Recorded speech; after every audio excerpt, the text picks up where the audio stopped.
కావాలి వ్యవసాయం మన భవిష్యత్ కోసం. నేను మీ ఆదర్శ రైతుని. మీకు అందుబాటులో ఉండే రైతుని. మీరు ఫస్ట్ టైం గనుక మన ఛానల్‌ని చూస్తున్నట్లయితే ఛానల్‌ని సబ్స్క్రైబ్ చేసుకోండి. అలాగే లైక్ అండ్ షేర్ చేయండి మన వీడియోస్‌ని.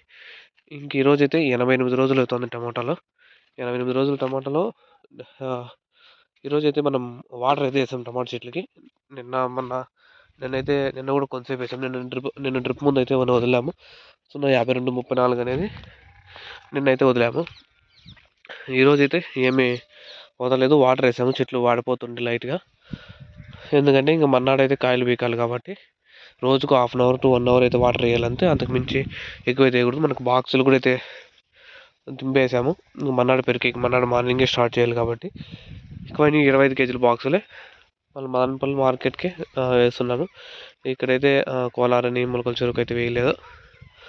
చూద్దాం ఇంకా ఏ విధంగా ఉందో. పంట అయితే ఏ విధంగా ఉంది. నిన్న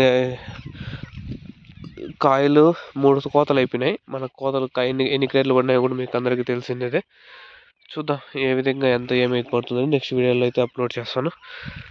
ఈరోజు ఇంకేముంది ఇక్కడ. ఇంకైతే టమాటాకు ముందు అయితే స్ప్రే చేయాలి. మనము కోతకు కానీ 2 కోతలకు కానీ వారానికి అయితే ఓ స్ప్రే అనేది 100% చేస్తాం కాబట్టి 2 కోతలు అయిపోయినాయి కాబట్టి ఇప్పుడైతే మళ్ళీ ఓ పంటకైతే ఓ స్ప్రేయింగ్ అయితే మళ్ళీ చేయాలి. 3 కోతలు అయిపోయింది, స్ప్రే చేయలేదు. అంటే ఒక కోత తర్వాత స్ప్రే చేశాను, అది కూడా అప్లోడ్ చేశాను. 2 కోతలు అయిపోయినాయి. ఇంకైతే రేపైతే మళ్ళీ అయితే ఓ స్ప్రేయింగ్ చేస్తాము.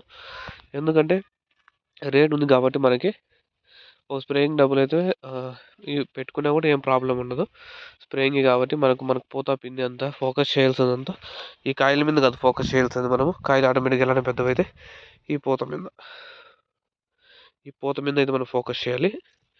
ఎందుకంటే ఈ పూత రాలిపోక ఉంటే మనకు మళ్ళీ కాయలు వస్తాయి కాబట్టి ఫోకస్ చేయాల్సిందంతా ఈ పైన వచ్చే పూత మీద ఫోకస్ చేయాలి. ఈ పూత రాలిపోకుండా పూత కావాల్సిన డ్రిప్ మందులు కానీ మామూలు మందులు కానీ అందించినామంటే మనకు మళ్ళీ కాయలు కాస్తాయి. మళ్ళీ కాయలన్నీ చాలా రోజులు వచ్చే ఛాన్సెస్ ఉంటాయి. ఈ పూతని మనం నిలబెట్టుకుంటే చాలు.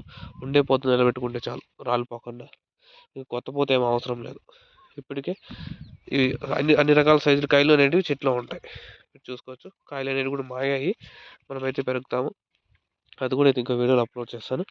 మీకు ఇంకేమైనా డౌట్స్ ఉంటే కామెంట్ రూపంలో తెలియజేయండి. నేను మీకు అప్డేట్ ఇస్తాను.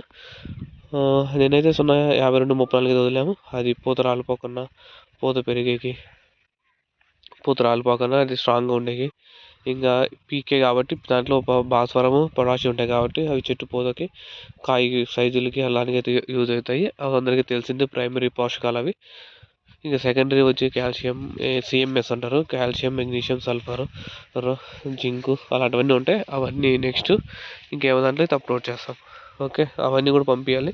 సల్ఫర్ మనం 2 సార్లు అయితే వదిలాం. మ్యాక్స్ అనేది కూడా వదిలాం. కాపర్, రాగి దానిలోకి అయితే అవి కూడా అయితే వదిలాం.